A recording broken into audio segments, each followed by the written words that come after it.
Breeze Nation, what is good? It's your boy Pat the Designer back at it again. On today's episode, we got a lot to get into as OTAs coming to an end here, but I can't stretch any more OTA stories, y'all. I had to bring on a friend. I had to bring on somebody who is absolutely killing it in the Bears spaces, because if I keep talking to myself about the same stories over and over again, I am going to flip a table. And I don't feel like flipping a table unless we go out and pay another running back. So with all that being said, I have to bring on very good friend of the show, and of course, somebody who's absolutely dominating from just another year, Chicago Bears edition. He's got multiple of these out here now. He's killing the game. Let's welcome in Nic Roti to the show. Nick, what's going on, my guy? Pat, it's going on, man. I mean, I can't believe that we're already past the second phase of OTAs and mini camps next week. Like, this year's flying by. I love everything about it, but I just need the Bears to start doing stuff again, because now the rebuild's coming to an end a little bit. This is what it's like to be an NFL fan in the offseason where nothing's really happening. So we got to get used to this. Yeah, listen, that's the hope, right? We end up getting used to not doing things in the offseason, not having a top 10 pick, not going out there and signing the biggest names because we've got $1 billion in money to spend every single year. This is the part that actually is supposed to be fun. But I do want to get your thoughts on this. Let's start off here. You haven't had you on the show for a while. Just general feeling of how this offseason went as you came into this portion where we've got Ben Johnson, we've got Joe Thuney, we've got Grady Jarrett, all of these pieces. How do you feel like Ryan Poles handled this offseason versus last offseason? You know, I think that Ryan Poles has always been in an awkward position, and that's why he started off when his first press conference. This is going to take a couple years. We're going to tear this thing down from the ground up and rebuild this thing correctly. Well, that's what he's done. And I think a big part of that was why he said 3 years is because he had to wait for the head coach he wanted to come in, not Matt Eberflus. He wanted a guy like Ben Johnson. And this is the cherry on top. This is the missing piece. This is what it took. Because listen, we've had a young, talented roster. I mean, year one of the rebuild was tough, to say the least, even though we won opening day against San Francisco. That was kind of weird. But, you know, you go into year two, guys start getting in a groove. You're starting to pay guys. You're starting to show that you're investing in this team. Year three comes around. You're like, all right, well, now we're starting to rebuild this thing. And now you're in year four of Ryan Poles taking over. And I think that he's done a fantastic job. And I think he restored a lot of faith in Bears fans, to say the least, because every move that he did this year, even it might not seem sexy, it was the right move. I mean, the entire interiors, addressed, which for a couple of years, by the way, it's not just like this is a 1 year thing. They're going to let guys rebuild behind it. Poles has built longevity with this team, how he's done the cap. I think he's done a great job. And I know that he still hasn't been extended yet, even though that was part of the deal with Ben Johnson. So I think he deserves it at this point. He's got to win some ball games, but without the winning percentage, which that's pretty important, I think the guy deserves an extension tomorrow, in my personal opinion. So you're all in on what this is, and you're willing to look past kind of what there has been. Because one of the things that I've always said about Ryan Poles that did concern me is, listen, it's not that we couldn't have fixed certain things coming into last season. It's not that the Bears couldn't have gone out and signed offensive linemen. It's not that the Bears couldn't have gone out and added to this team. It's the fact that they chose to go receiver. You chose to go receiver in the draft. You really didn't do a great job of addressing the offensive line issues, and you brought another quarterback back into a bad situation behind the line, which literally was what we were like, if you're going to get Caleb, don't do this again. I'm willing to live with the Ben Johnson conversation there, but it shouldn't have taken you a year to go, maybe we should protect our commodity in Caleb Williams, who's the number one overall pick, and we need him to look good. You feel like you're willing to look past all of that because of how this offseason gone and re-sign Ryan Poles here. I think so. And the other thing, too, is that even though you see reports saying that Johnson was willing to leave Detroit last year, was he? Like, I don't like, is it really true that Ben Johnson was like, yeah, I was ready to get up and go last year? I mean, the Bears might have had to wait a year. And then what are you going to do? Hire a guy for one season? Then you're going to have to play Flus's contract and then another guy's contract and then Ben Johnson. So the Bears would be paying 3 coaches to be a head coach and then not have him. I think that unfortunately this year, or this past season was the year where it's like, okay, we're going to learn a lot about ourselves, but there's going to be a ton of growing pains. And now that the growing pains are out, there's no excuses anymore. I think that he did a great job when he brought it. When Drew Dahlman was like, I took less money to come here. You're built a culture to bring in good linemen. I think Dan Rochar was a huge signing as an assistant coach as well. I mean, that made 6 Pro Bowlers in the last decade. So the fact that the Bears were able to get that done, I'm just happy about that. They've invested fully in Caleb Williams now. And then Luther Burden obviously was another investment from a target perspective with Colston Loveland. But when I'm looking at this offseason, I'm like, man, we spent so much capital and money on the defensive side of the ball. That's exactly what Ryan Poles was supposed to do. And, you know, I know you kind of hit on it, but Grady Jarrett, what a signing that was. Gets released by Atlanta that morning, picked up by Chicago 4 hours later. What a signing it was. Well, and the one part that I do like, right? I don't know if I'm as far with you with Ryan Poles and just being like, hey, it doesn't matter if it works. Here we go. We're all in. Like, maybe that's how the Bears end up playing this thing out. But the one thing I do like is the line of communication now seems completely different. Where last season, right, we're sitting there watching offensive linemen pop up, defensive linemen pop up. We're like, this guy kind of fits what Flus said he wanted. This guy kind of fits what the Bears are looking to have. It was 4 hours of Grady Jarrett being a free agent, and the Bears were like, "Yeah, is this kind of guy you want?" Yep. All right, we're working to get the deal done. Don't worry about it. We'll call you. Like, it's the line of communication between this team feels completely different this year, and I think that's something that even seeing how OTAs is going, being up there and seeing kind of how, okay, this is how this team wants to operate versus what the Bears did last season. It just feels like the communication between head coach to DC, head coach to GM, head coach to OC, whatever it is, head coach to quarterback is on a completely different level, even though it is only the second week of OTAs, and we already know people are going to lose their minds 2 weeks into OTAs. Well, apparently people thought that there was no music at OTAs, where your video clearly shows that there's tons of music. Like, everyone's just all over the place with excitement, and they're forgetting. Wait, was that a thing? I missed that. Did people think there was no music at OTAs? Yeah, I think it was 670 the score. Someone posted about, I think it was Chris Emma, maybe. He was like, yeah, okay, like Ben Johnson setting a presence. And I was like, I think that that's being mistaken. Like, there's no way that unless he's got headphones in, just can't hear it. But like, everyone's so pumped out about OTAs. And I think he was like, yeah, there's no music. I actually took your tweet and I was like, really? Because it sounds like if Ben Johnson's the only one talking, Little Uzi Vert and him have the exact same voice. So, yeah. No, we did have Little Uzi Vert at practice. He's playing DB for the Bears as a backup. So we've got that going for us. Hey, Dennis Allen likes his guys. I will say that. I mean, that's another thing too, is that like this OTAs is so much different because you have 3 head coaches on your staff. You have Eric Bieniemy, who went to UCLA, also former offensive coordinator, and he was interviewed to be a head coach for the Commanders a few years back. If anyone remembers that, he ended up being their OC. Yeah. But then you also have Ben Johnson, who's now the head coach, and then Dennis Allen, who he was kind of a flus as a head coach. He was really good at defense, just never could get anything else going. There are some people that are just meant to be coordinators in this league. Dennis Allen is that, but Dennis Allen knows what it takes to own a locker room. He knows what it takes to be a head coach, to get guys prepared. And I think that's going to help mentor Ben Johnson, along with Ben Johnson, obviously working under Dan Campbell the last couple of years. So this staff is just stacked top to bottom, has a ton of experience, and that's what's going to help them grow. Also, your videos always of Antoine Randall L being pumped up just makes me so much happier that he's our assistant head coach, because that guy's a dog.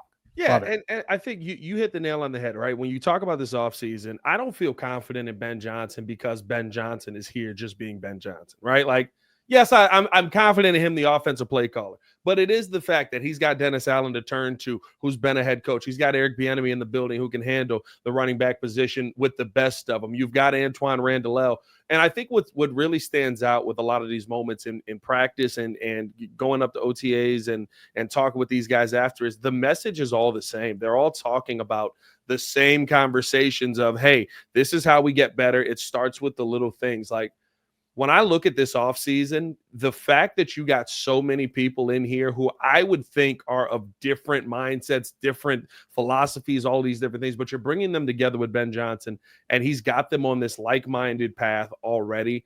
It is the part that does have me feeling confident that, hey, this thing may look very different than what Bears fans have seen in a while here. And I'll ask you this, right? Like, all of these moves that we've talked about, the offseason, everything that's gone in, is to build up Caleb Williams. First thing, two-part question on this. Number one, did you care about the story in the slightest? The article written. And number two, how do you feel like Ben Johnson is going to change what maybe the ideal that Caleb Williams had of Chicago before he became a Chicago Bear was coming into this building? You know, to answer number one, do I care about the story? I mean, if Matt Eberflus was still the coach, yes, I would. That's a different story because that shows that something's wrong and the Bears should have done something at all offseason to fix something. But can you blame Caleb? A guy, you know, everyone that he talked to, I know he talked to Minnesota, like, look at their offense. No matter what quarterback is plugged into that situation, they're going to do well. Well-rounded team, great culture. He clearly liked it there. And he's a young kid coming out of college, living his NFL dream. So, you know, the big shiny thing that gets him excited, like he doesn't know all, and I don't even know all of it. Like I'm not an NFL player, but, you know, he was obviously excited at the time. And he looked at that, was like, all right, I got Justin Jefferson, I got Jordan Addison, I got everybody in, I got a great play caller up in Minnesota. I got all this for me, and I can go to Minnesota. Like obviously the chance of it not happening. And then I look at Matt Eberflus, who supposedly was going to get fired from Indianapolis anyway if he didn't get hired as the Bears head coach. And then Shane Waldron, who got fired from Seattle. Do I want to go to a place with two fired guys leading my offense? No. And he knows his worth. He knows he was the number one overall pick. And Ryan Poles, whatever he said to him that still hasn't come out yet into the open to sell him, like, just deal with this bad year. We got you. We are going to build this team in the following year. I don't blame him for the story. So I respect Caleb too for how he came out and handled the entire situation at Hallis Hall yesterday.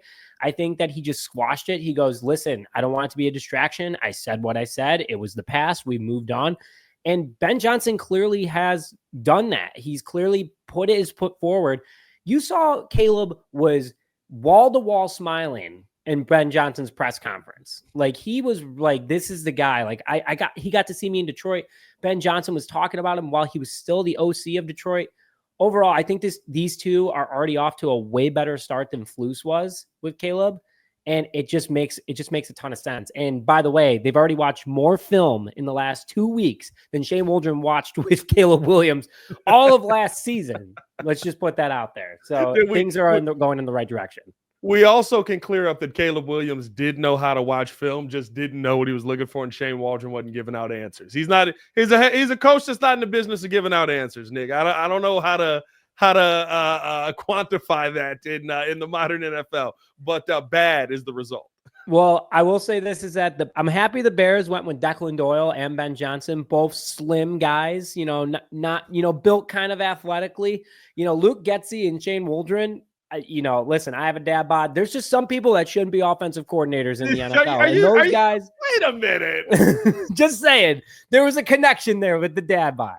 My G, the greatest OC in the league right now enjoys a hamburger after every game and has Pat Mahomes looking like a god. I don't know if we can connect dad bod to offensive coordinator. That's grandpa bod now. You know what I mean? Oh, okay. Come on. Like, He knows. I don't think Shane Waldron and Luke Getsy were eating cheeseburgers after the game. They were definitely, I don't know.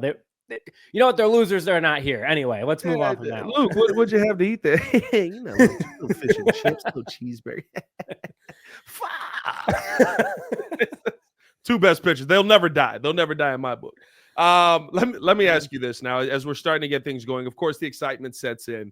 But when you look at, the additions that the Bears made, looking at the team as a whole, do you feel like this is a situation where you can go from, I think a lot of people are excited. They're like 12, 13, 14 wins. Here we go. I'm like, listen, the schedule is completely different. Not only that, it's a much tougher schedule. And going from 4 to 9 wins without how difficult the schedule is hard as heck in the NFL. Are you somebody that feels like this Bears team should be coming out and putting out double-digit wins right away? Or do you feel like you're going to have to build to that? You may be sitting around that 8-9 range right now. So they're going to win more games than last year no matter what. I'm just going to start with that one. I think that's an easy layup. We all know that's going to be the case here. Just a couple of these. Yeah, there you go. Couple of these. It's a couple of these. I mean, think about it. Those 3 games in a row against the NFC North that we lost to, 2 at home, 1 on the road in Detroit on Thanksgiving. The Bears should have won all those games. The Bears had it in the bag. So that's 3 wins right there. You're a 7-win team right there. And I know that you're saying the Bears won 5 games last year. So then they would be an 8-win team last year, which I'm happy they didn't because it all worked out with the draft picks, Colson Loveland, Luther Burden, all that good stuff. I think this team is going to win more games. Do I see them winning 13 games? Any given Sunday, I'm not trying to set that high expectation. 10 games, now talk to me let's look at it. And here's why, Pat. Last year, the Chicago Bears walked in with the 4th easiest schedule in the NFL before the season started. Then you go look at their schedule. Over half the teams they played in the first 10 games, I believe, ended up making the playoffs. Yeah. And the Bears played actually at the end of the season, the second hardest schedule. I saw it was either ESPN or CBS broke that down, that the Bears actually had the second hardest schedule from a power rankings perspective because of how much teams change, injuries impact it. Yeah. Same thing could happen to the Bears this year. I mean, you look at some of these teams and there are some definitely tough ones out there, but no one thought San Francisco was going to fall apart like they did last year. There's going to be always that one team that falls apart every single year. Bears definitely have a lot of those chances on their schedule right now. And also this team is better. And the team was doing a lot last year with junk coaches, junk coordinators, a lot of good offensive linemen or defensive line. Now you have that. I could see this team rock bottom, in my personal opinion, winning 8 games. Like that is the absolute bottom that they will hit. Could I see them winning 13 games? It all depends on how a couple games go. But I'm right now going that 10 to 11. That's where I'm kind of sitting right now. The one thing I think that would probably get us all going and change the mindset of some of us who are, I'm at 9 to 10. I think on here when we did the blind reaction without going in trying to figure out every win that you have, right. I was at okay. Like we end up with 10 wins. I kind of want 9. I kind of think we'll be at 9. But the thing for me that changes it all is if you start to have a conversation around the Chicago Bears going out there and adding in a couple of early wins versus the division, now you're having a completely different situation. Now you're talking about going into that third game versus Dallas and saying, we got a chance to go 3-0, and I don't know if Dallas is there or not. I don't know if they're the team that we really got to worry about. Like, no. I think winning early versus the division gives this Bears team a confidence that I don't know if we were expecting them to have. Yeah, I mean, like the division games, who knows what also, like, just starting off with, let's talk about the division games real quick. We don't know what the Vikings are going to do with J.J. McCarthy. Yeah. We don't. We have no idea. This Bears defensive line or defense in general, Dennis Allen, is going to cause difficulty for Jordan Love. And who knows how Jared Goff's going to do without Ben Johnson. I mean, these division games, they're not as, it's a tough division, no denial, a ton of talent, but there's been a lot of changes. So, and also the Bears almost beat the Packers and beat the Packers at, the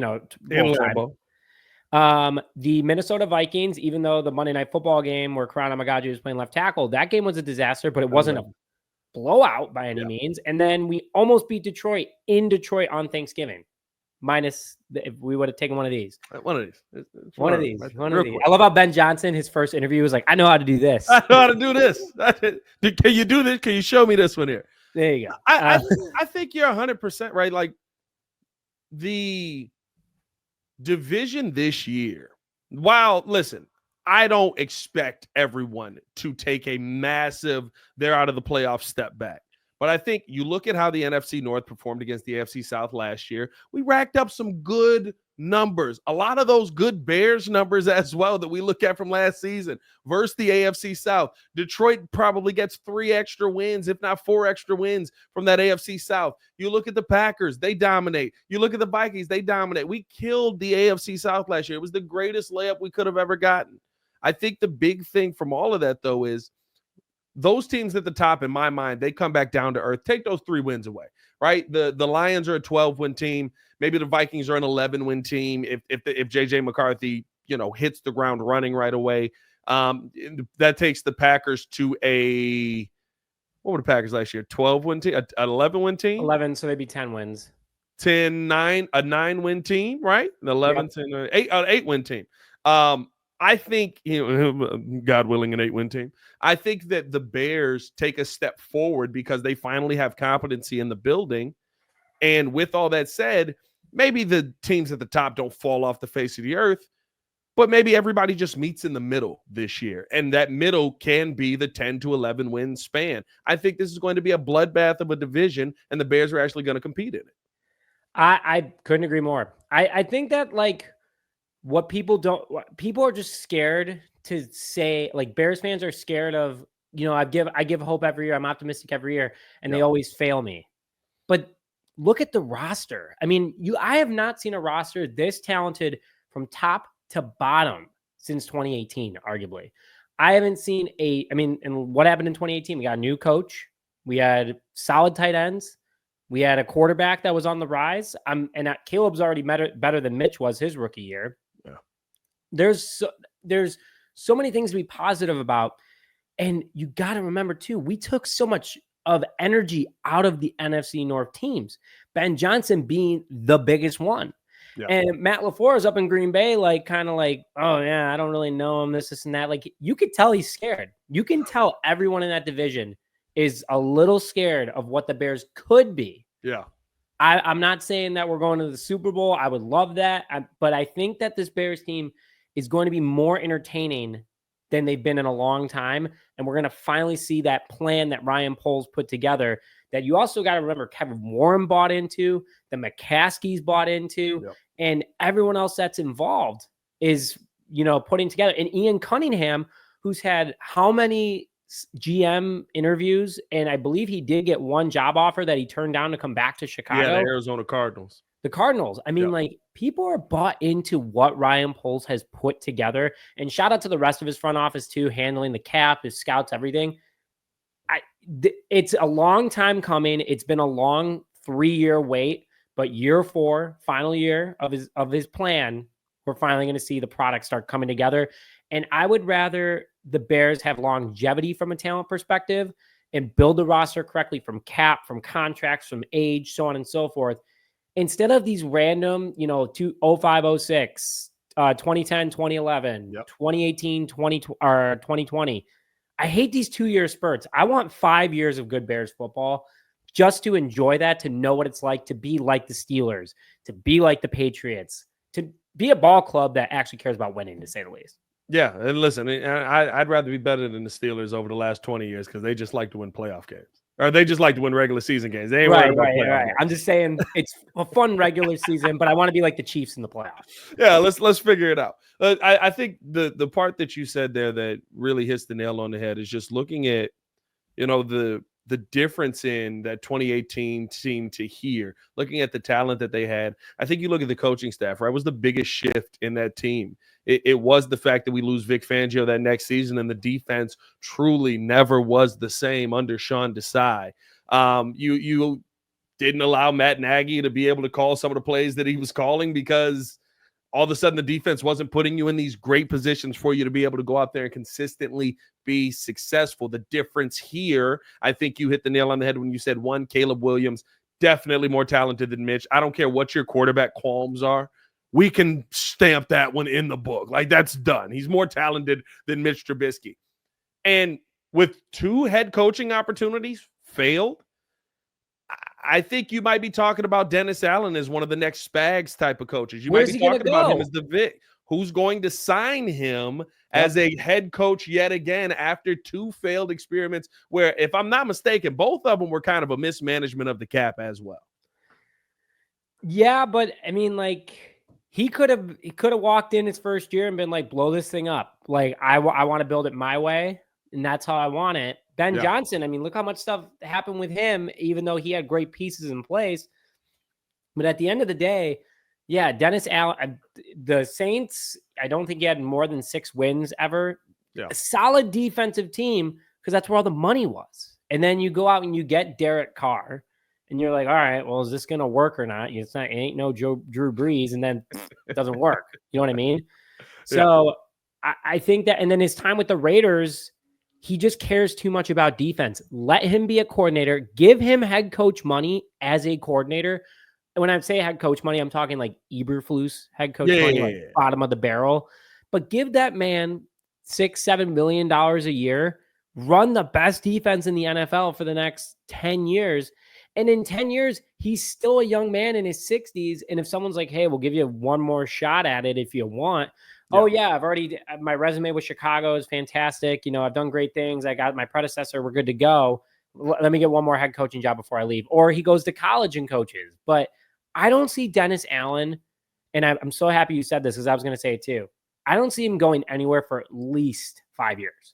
Yeah. You have a head coach on your staff you have Ben Johnson obviously too, but you have 2 head coaches on your staff for the next 5 years and leading one, the offense and 2, the defense. And what more could you want from that? And that's the big thing, right? The big question is you get a good OC, especially in the flu situation. You get a good OC, although it never happened. And, does that OC end up leaving you? And now you're sitting there going, well, we got to find another one. We just got this system working, right? Again, it never happened. But that is always the fear with having that defensive-minded head coach. That's not the case here, right? You got Matt Eberflus, who I think is a great offensive mind. And I'm sorry, I caught myself. I heard myself say it. You've got Ben Johnson, who I think is a great offensive mind. You add in Declan Doyle. You add in Antoine Randall. And I think I've said this a couple of times, Nick, when talking about how this Bears team is going to be successful. I hate to compare it to this team, but I work with somebody who was a part of this organization. What the Packers had in the 90s was very similar to how the Bears are doing this right now. It's when the Packers had a ton of success and they had Andy Reid on their staff and they had John Gruden on their staff. You had Mike Holmgren, and there were all of these moving pieces. There were coaches that left that ended up becoming great head coaches. There were coaches that left that ended up becoming championship head coaches. You had coaches that left that ended up going from position coaches to coordinators on other teams and having a ton of success. That's the kind of tree that you build that gives you the success. And I think that's the part where when you look at the Sean McVays, who was Ben Johnson, when you look at the Kyle Shanahans, who was Ben Johnson, you start to go, okay, that's what makes this different. You guys can replace the people who are under you or who maybe leave for better jobs because you've got this skill set already in place that you're great at. Yep. Couldn't agree more. Building the tree of coaches is just as important as building the tree of the team and building, that next man up kind of mentality.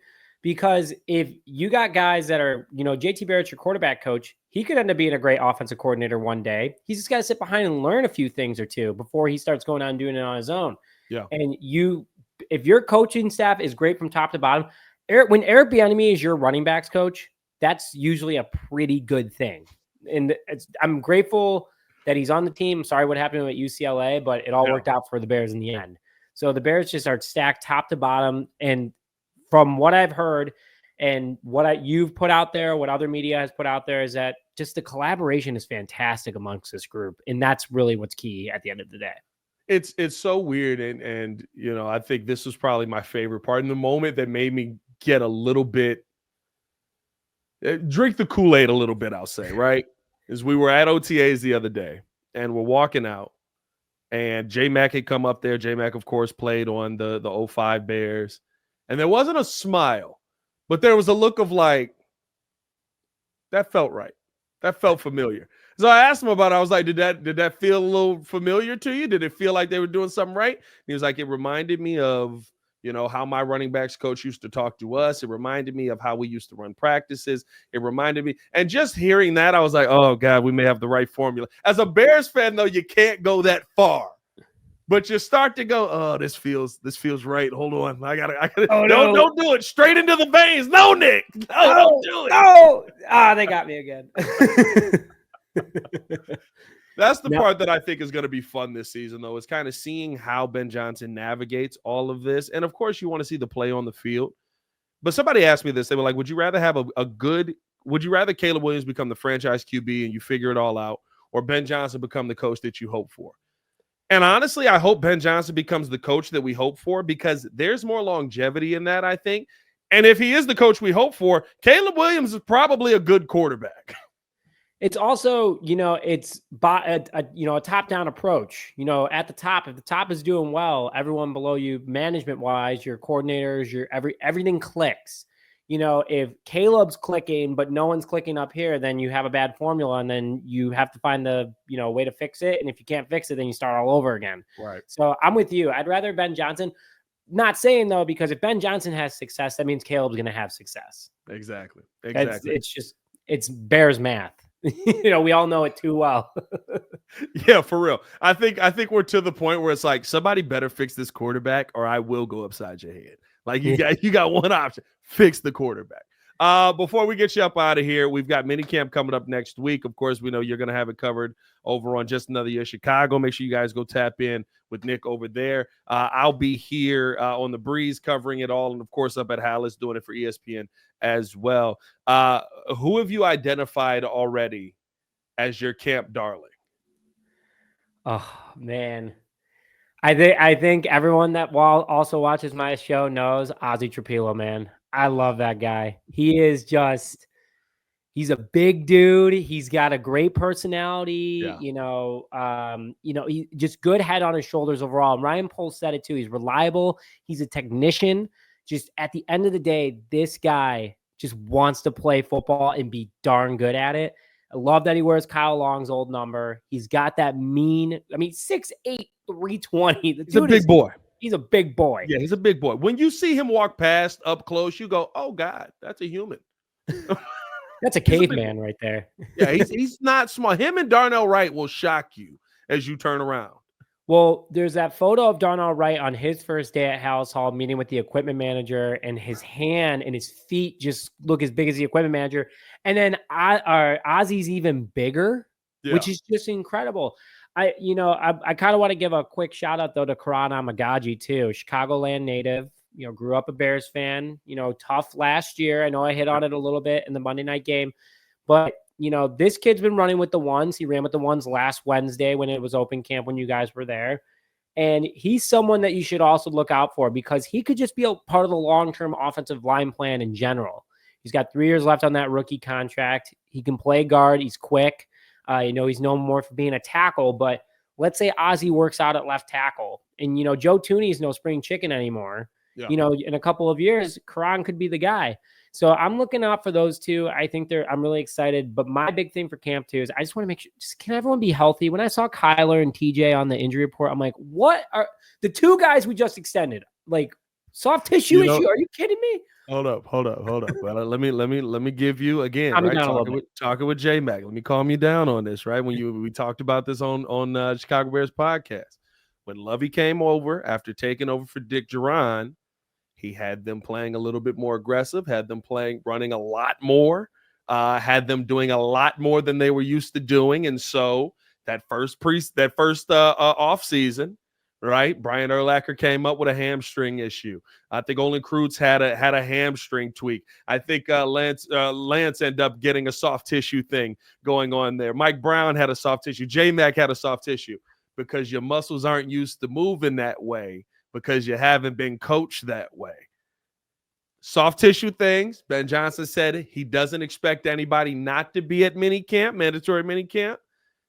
I would expect that we see some guys out there, but there's going to be some soft tissue things because, listen, the Bears haven't run since the first training camp or mini camp, I guess, that Flus ran when we basically had no talent. Like, remember that where we were getting fined and we're like, he's making them get after him.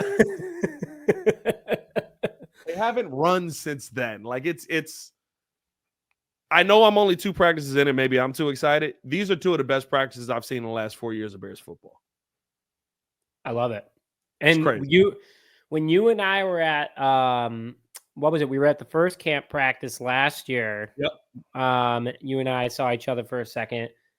Everyone was kind of saying, we're like, why are they just standing around? Like, what is going on here? And just from the videos I've seen everywhere, I'm like, man, these guys are, first of all, DJ Moore and Roma Dunze in sync. They are just flying everywhere. And that's shout out to Antoine Randall. But okay, you've kind of put the calm down. Don't hit panic. That to calm you down a bit. Yeah, calm down. It's a change. You know what I mean? It's a change from what you've had. I think the Bears haven't had this. And dare I say, Dennis Allen may fix some of the pieces that we've looked at and gone, oh, this is not going to work. I.e. Tremaine Edmonds, he is absolutely flying around out there. Yeah, so he looks good. Watch the soft tissue stuff, but he may be somebody who is moving a little more than he's used to, especially with the man coverage. But hey, man, it's always good to see you, Nick. It's always fun to have you on. Let the people know where they can follow you at, where they can find you at, and where they can tune in at, man. Yep. Thanks for having me on, Pat. It was obviously Love the Breeze, one of the first shows I ever watched when it came to Bears YouTube. So learned a lot from you guys, but you can find me over at Just Another Year Chicago Bears. You'll also find us at Just Another Year Chicago Cubs and Bulls as well. We got coverage everywhere. And then on Twitter at @JShy_Bears or any other team that you're looking for. But I'm excited for this season, man. And I'm sure I will be. First of all, we're going golfing. We're going golfing. We got to do our annual golf outing. On top of it, too, I'm excited for camp, and I can't wait for tickets to drop because I've already got all my PTO lined up just to make sure I go to camp. Got to make sure I get it. That is the one perk. I'm not going to lie. It's very different when people are like, are tickets open? I'm like, I have no idea.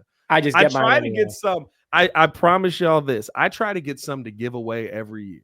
It never works, but I try to get some tickets to give away every single year, and we'll see if it happens this year. If it does, I'll try and get them out there to the listeners, trying to get it out there to whoever enters. But hey, man, we appreciate you guys for tuning in and showing love. As always, big thank you to Nick tuning in with us as well. Y'all stay safe out there, Chicago. Let us know how you guys feel about the comments, about the conversation in the comments below. Bear down, one love, peace.